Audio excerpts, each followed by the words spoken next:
Chaudhary, BJP MP. Thank you very much, Mr. Chaudhary, for joining us in this program. And Bhartuhari Mehta from BJD. Thank you very much, Mr. Mehta, for joining us in this program. Let me start with you, Mr. Mehta. Will you call this railway budget a realistic and a cautious budget? I would use the same words.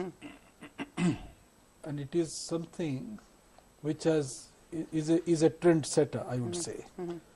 Repeatedly for last 15-16 years, I have been witnessing the manner in which railway budget has been prepared and was being read out in two parts. First part was relating to the vision that every railway minister has, the vision of that government and also vision of the railway minister.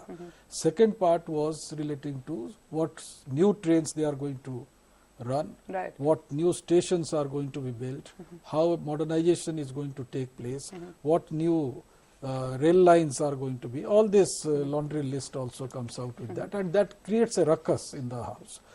At least Mr. Suresh Prabhu made a departure to that practice, and has, with that white paper that was also placed, many people have not gone through that. With that white paper and the speech that he read out, though could have been shortened a bit, but that shows the future plan of next 5 years.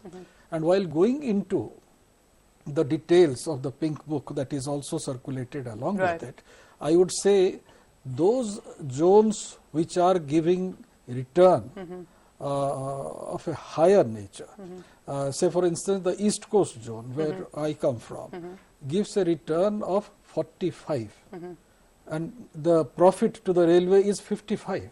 In that respect, their investment has become more. On 3 earlier or 4 earlier occasions during last 10 years or 15 years, I would say no such attempt was being made. Okay, so you're calling it a strong departure, you know, with what we have actually witnessed in the last 14 to 15 years, a series of populist budgets, new announcements of trains, but of course implementation remains a big challenge. But at this stage, Mr. Chaudhary, there are many who are saying no passenger fare hike. Now, on one side, you're talking about infrastructure development, but where is the money? How will you get this money? If you look at by investing a whopping 8.5 lakh crore over the next 5 years, that technically means you will need $28 billion every year. How will you manage that? This by passenger fares, we can't manage all this 8.5 lakhs crore for next 5 years. You know, by passenger fare, it is marginal increase. Okay. So there are so many modes like this from multi-bank systems, various funds like pension and long-term loan system. So this can redress the problem to large extent. So we can only generate the money like this. It is being happened in the various countries like USA and other countries of the world that they are doing like this. By raising the passenger fare or hiking the passenger fare, we can't do all these things. Okay, so are you also looking at joint ventures, public-private partnership models? It is also one of the facets of the budget. But do you think this will actually enthuse the investors to invest in the railway sector and actually bring in money? Because the past record is not very good. We have also seen earlier former ministers talking about public-private partnership, but what we have seen on ground is just around like 100 crore rupees, which is a very, very major sum. This time, this budget is unprecedented. If we say that it is basically professional, effective and visionary. So this investors will have interest in it. Basically, till now, we were increasing the trains. We were increasing every time the infrastructure. And for last 30 years, large numbers of projects are still pending. Okay. And every time we believe in populist measures. And we had the mindset that the increase of trains and all this. Nobody thought about it that basically we need facilities. Okay, and in basically the strengthening of the present network system and this improving the economic condition and thereby consequently providing facilities to the passengers. And all the national dailies have given positive reviews today on the railway budget. Newspapers say no new trains. Suresh Prabhu keeps railway budget firmly on track. Passenger is the king in Suresh Prabhu's railway budget. But in terms of investment, Mr. Mehta, there is a big challenge. You know, out of every 1 rupee, 94% is the revenue, is the expenditure component, and 6 paise is just what you save. How will you manage this terrible strain at this stage when you're not even looking at hiking the passenger fares? But there is hike in freight. Right. Despite the petroleum price internationally has come down, there has been hike in freight. I would say the passenger fare could have been toned down a bit.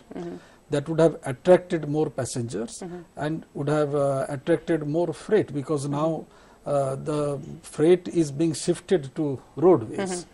But coming to the investment aspect, I would say, being a good chartered accountant, the railway minister has compartmentalized where from the money would come. Right. How much, it is not solely the responsibility of the railway now to invest for the infrastructure.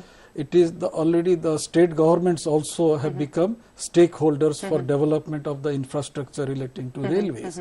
So number of special purpose vehicles also have been put in line. So the respective state governments will be investing in a big way, be it land, be it money wise or whatever. Right.